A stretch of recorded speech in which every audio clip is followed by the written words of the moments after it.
जय भीम दोस्तों, स्वागत है आपका हमारे YouTube channel Himanshi math expert में।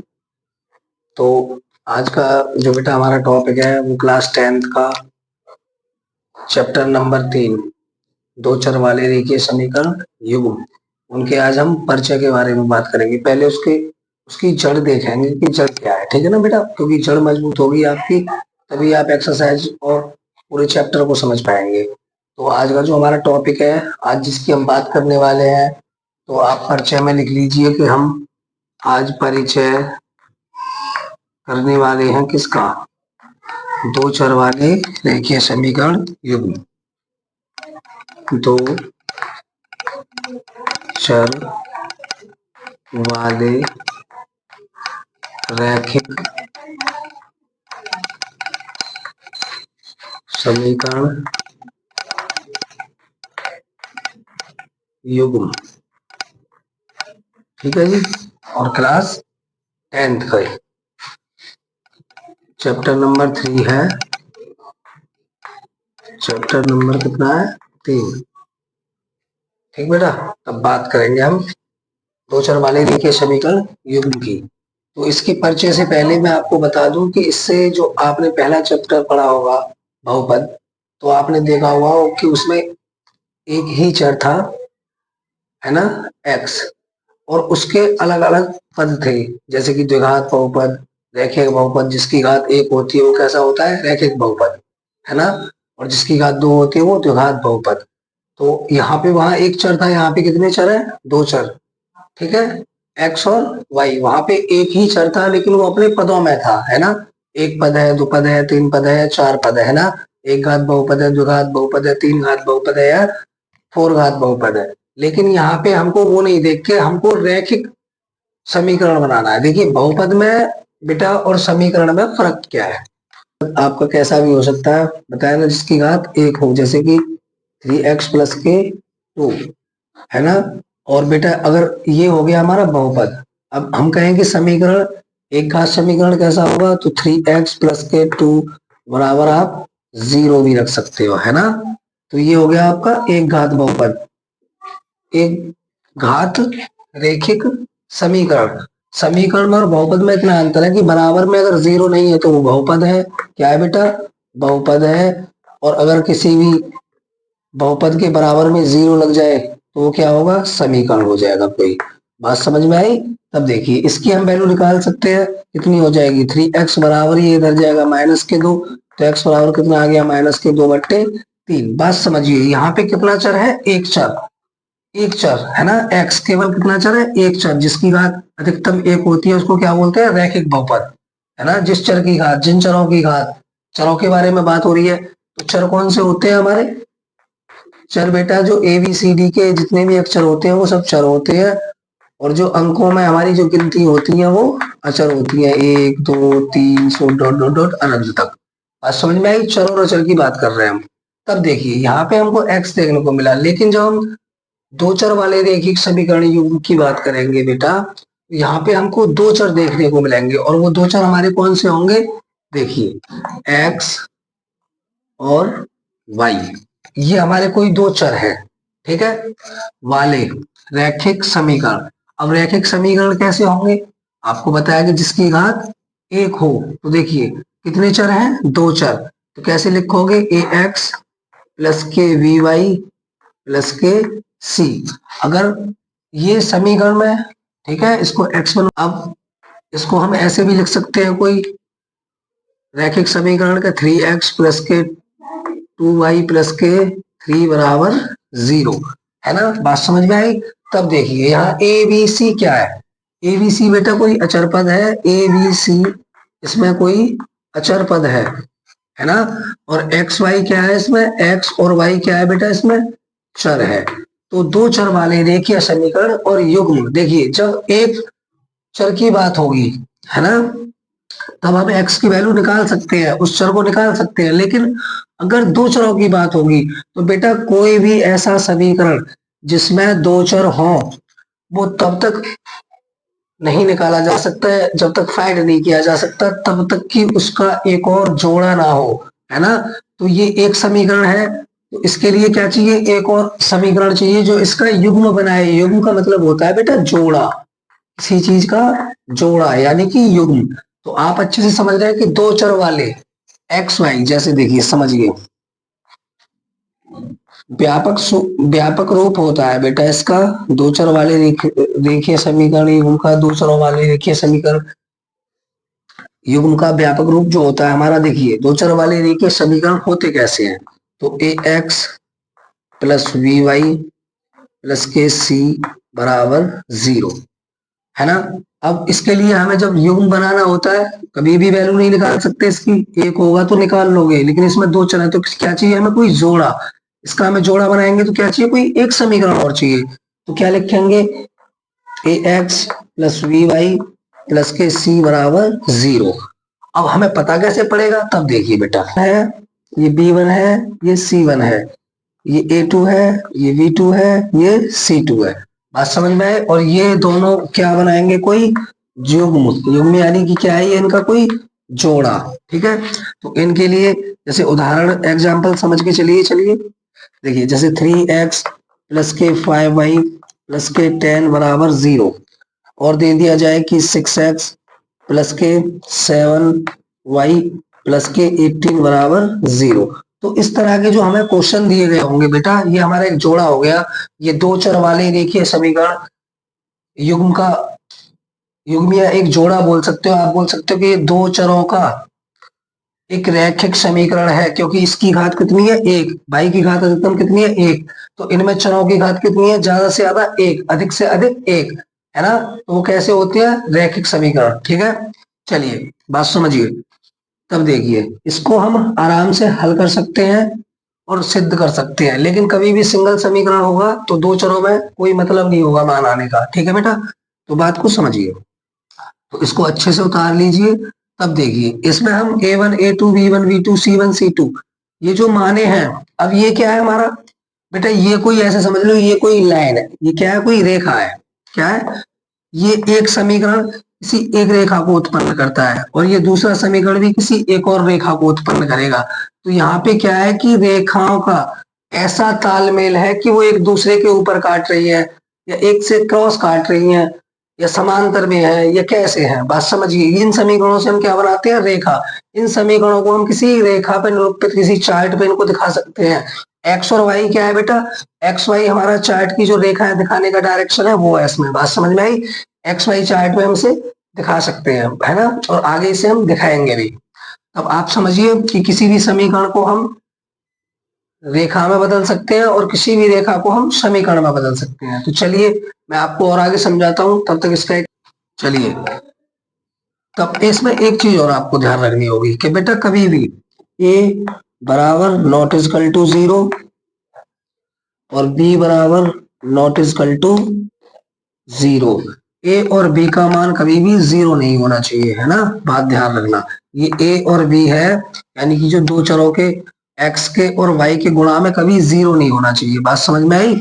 ये जो चर है हमारे x y, इनके गुणांक में, x y के गुणांक में, एक्स वाई के गुणांक में शून्य नहीं होना चाहिए। बात समझ में आई बेटा, क्योंकि इसके अगर गुणा में 0 हो जाएगा तो ये सब 0 हो जाएगा। तो इसलिए हम कहते हैं कि a बराबर नॉट इजकल टू 0, यानी कि a की वैल्यू 0 ना हो, और b बराबर नॉट इजकल टू 0। और a b c ये हम कह सकते हैं कि कोई हमारे अचर पद है, या हम कह सकते हैं कोई वास्तविक संख्या है। दो देखो, 3 हो सकती है, 6 हो सकती है, बताइए क्या हो गए, अचर, है ना, या वास्तविक संख्या भी बोल सकते हो। चलिए एग्जाम्पल से समझिए बेटा, और अच्छे से समझने की कोशिश कीजिए। मैं आपको सभी रेखाओं के बारे में बताने जा रहा हूँ कि किस रेखा को कैसे काट रही है, रेखा पे रेखा है तो क्या कहते हैं, क्या होता है, क्या सिस्टम है। देखिए बेटा, रेखिक समीकरण, मान के चलिए इनका जोड़ा होता है।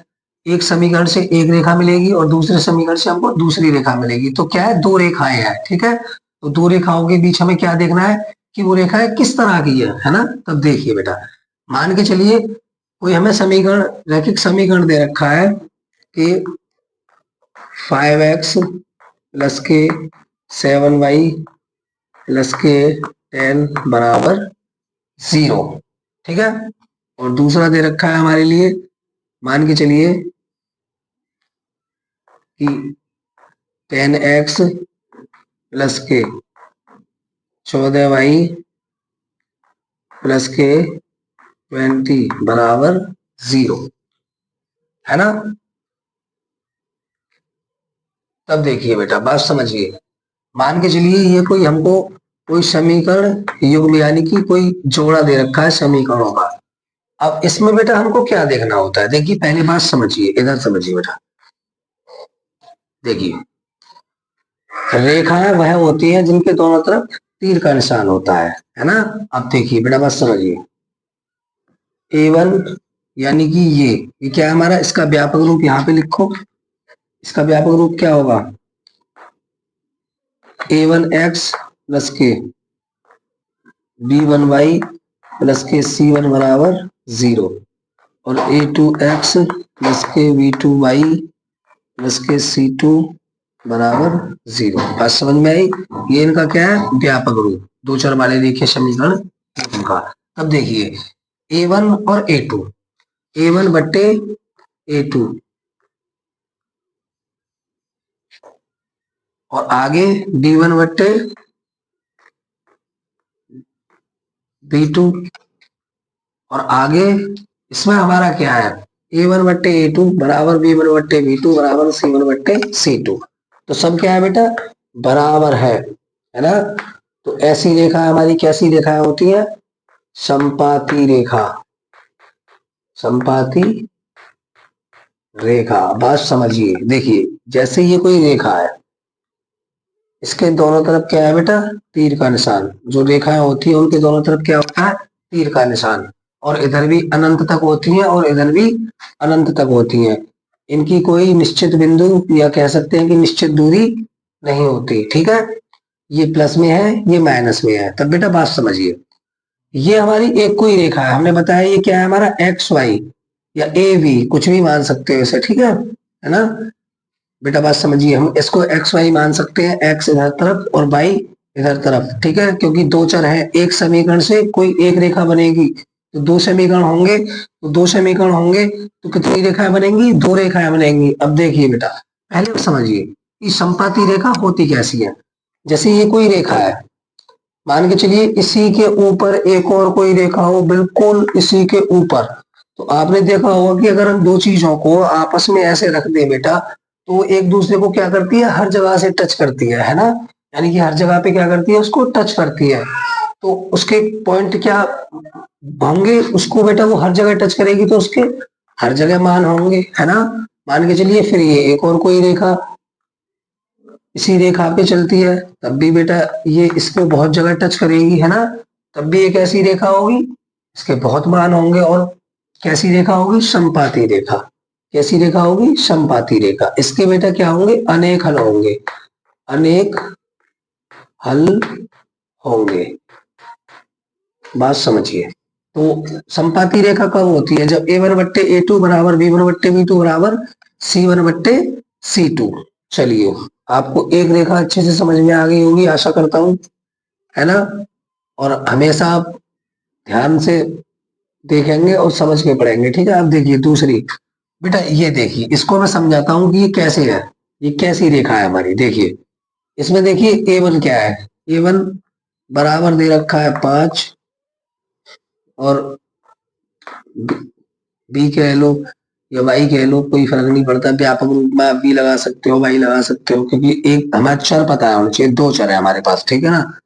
तो V1 बराबर कितना दे रखा है, 7 और C1 बराबर 10। तब देखिए A1 A2 कितना दे रखा है, 10 और V2 कितना दे रखा है, 14 और C2 कितना दे रखा है, 20। बेटा बात समझिए, तब देखिए हमारे पास जब हम रेखाएं चेक करते हैं तो कैसे करते हैं, कौन सी रेखा है हमारे पास, है ना। तो हमने बताया कि ये हमारी कौन सी रेखा, पहली रेखा बताइए आपको, कौन सी रेखा, संपाती रेखा। तब ये संपाती रेखा के लिए हमने आपके लिए एक समीकरण का जोड़ा दे रखा है, दो समीकरणों का एक जोड़ा बना के दे रखा है, जो हम पढ़ने वाले हैं, है ना। और बेटा बताया ना, सिंगल समीकरण हल ही नहीं होगा अगर दो चर है, तो उसे हमें जोड़ा बनाना ही पड़ेगा एक और समीकरण का।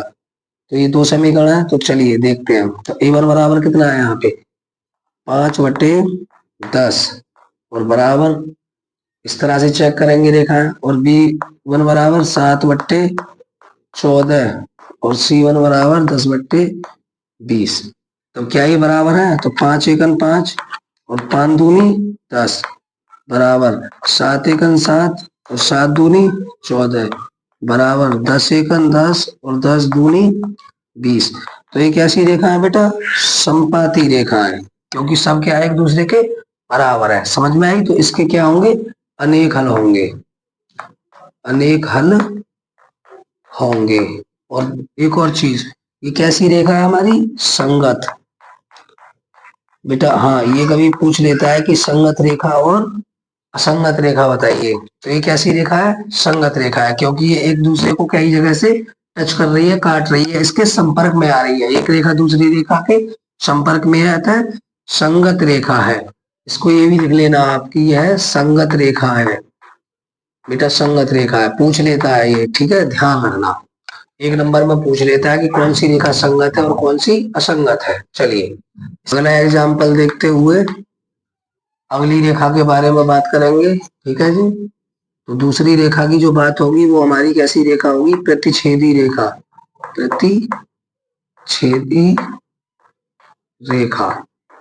और इसके बारे में पहले आपको बता दूं कि प्रतिच्छेदी रेखा कैसी होती है हमारी। तो देखिए बेटा, जब दो रेखाएं, ऐसे समझ लो, जब दो रेखाएं आपस में एक दूसरे को काटती हो तो वो क्या करती हैं? प्रतिच्छेदी करती हैं, है ना बेटा? बस कहीं से भी काट सकती हैं, इससे मतलब नहीं है ना? ऐसे भी कहीं से कोई रेखा काट दे तो ये क्या कर रही है? इसको प्रतिच्छेदी कर रही है ना? तो ये कैसी रेखा है? प्रतिच्छेदी रेखा है, क्योंकि ये यहाँ से इसको क्या कर रही है?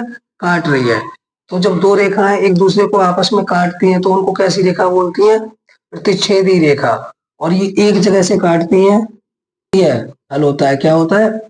अद्वितीय, अद्वितीय हल। इसका मतलब कि एक मान होता है इसका, केवल एक मान, क्योंकि ये इसको एक जगह से काटती है। इसका कितना मान होता है? एक। और इसका बताया कि अनेक हल होते हैं, ऐसे ही इसका केवल एक हल होता है। कैसा? एक हल होता है, एक हल होगा। बात समझिए बेटा। और ये भी रेखा कैसी है हमारी? एक दूसरे को टच कर रही है, तो कैसी रेखा है हमारी? संगत रेखा, है ना जी? हाँ, संगत रेखा है। ठीक है। अब देखिए ये कैसी होती है, बात समझिए बेटा।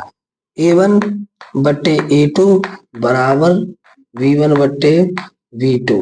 ठीक है। चलिए आपको इतना ध्यान रखना है कि A1 बराबर A2 बराबर V1 बराबर, तब समझते हैं, तब प्रतिच्छेदी रेखा को समझते हैं। ठीक है। A1 बराबर A2 और B1 बराबर V2 समझते हैं। देखिए 3x प्लस के 4y और प्लस के 5 बराबर 0 और 9x प्लस के 14y प्लस के 5 बराबर 0। ठीक है। अब देखिए बेटा, इसमें A1 कितना है? इसका व्यापक रूप लिखोगे तो क्या होगा? A1x प्लस के V1y प्लस के C1 बराबर 0 और A2x प्लस के V2y प्लस के C2 बराबर 0। अब A बराबर कितना है? 3 और A1 बराबर कितना है? 3, B1 बराबर कितना है? 4 और C1 बराबर कितना है? 5 और A2 बराबर कितना है? 9 और V2 बराबर कितना है? 14 और C2 बराबर कितना है? 5। अब देखिए A1 की वैल्यू कितनी है? तो A1 कितना है? 9, A1 कितना है? 3 और A2 कितना है? 9 बराबर V1 कितना है? 4 और V2 कितना है? 14 बराबर C1 कितना है? 5 और C2 कितना है? 5। तो देखिए 3 एकन 3 और 3 तिया 9, 1/3 और 4 से 14 नहीं कटेंगे तो 14/14, ये भी बराबर नहीं है। और ये देखिए 5/5 एकन 5, ये भी बराबर नहीं है। तो इसमें क्या है? कोई भी बराबर नहीं है। ठीक है। बात समझ में आई? ये कैसी है हमारी? देखिए A और B, है ना? तो हम कह सकते हैं कि A1/A2 बराबर V1/V2 नॉट इक्वल टू बराबर, ठीक है। तब ये रेखा कैसी होगी, प्रतिच्छेदी रेखा होगी और कितने हल देगी, प्रतिच्छेदी रेखा होगी और इसका एक हल होगा, एक हल होगा केवल, ठीक है। तीसरी रेखा है इसमें, वो है समांतर रेखा, समांतर रेखा। और आपस में क्या रेखाएं समांतर हो सकती है, दो रेखाएं समांतर हो सकती है। तो समांतर रेखाएं कैसी होती है, ऐसे बेटा, एक दूसरे के समान हो, रेखा के दोनों तरफ तीर का निशान कैसी हो, समान, लंबाई क्या हो, बराबर हो, तो हम क्या कहेंगे, समांतर रेखा, है ना। लंबाई के, इनकी लंबाई बेटा दोनों रेखाओं की बराबर होनी चाहिए। चाहे आप ऐसे बना लो, आप ऐसे समझ लो जैसे रेल की पटरियां होती है, वो क्या है, एक दूसरे के समांतर है। तो कैसी रेखा है, समांतर रेखा, जो कभी एक दूसरे से नहीं मिलती, ठीक है। तो हम क्या कहेंगे इसको, A1/A2 not equal to A1/A2 बराबर, दो रेखाएं तो समान हो सकती हैं, B1/B2 बराबर नॉट इक्वल टू C1/C2, ठीक। मैं पहले ही बता चुका हूं कि ये कोई एक्स वाई है, एक्स वाई दो चरों से एक समीकरण से एक रेखा बन रही है, तो दूसरे समीकरण से दूसरी रेखा बनेगी, ये भी XY/2 हो गया, बात समझ रहे हो ना। हाँ, या ऐसे बोल सकते हो ABCD, है ना, समांतर रेखा, और इनका बेटा कोई हल नहीं होता, कोई हल नहीं होता। और ये कैसी रेखा है, असंगत रेखा है, कैसी है, असंगत रेखा है बेटा। ये आता है एक नंबर में, संगत रेखा और असंगत रेखा। तो आपने देखा कि समांतर रेखा हमारी है वो असंगत रेखा है ना, और प्रतिच्छेदी रेखा और संपाती रेखा हमारी संगत रेखा है ना। चलिए, अब इसके लिए भी एक एग्जाम्पल ले लो, या कैसे भी समझ लो, आप ऐसे समझ लो कि 3x माइनस के 4y माइनस के 8 बराबर 0 और 6x माइनस के 8y और माइनस के 10 बराबर 0।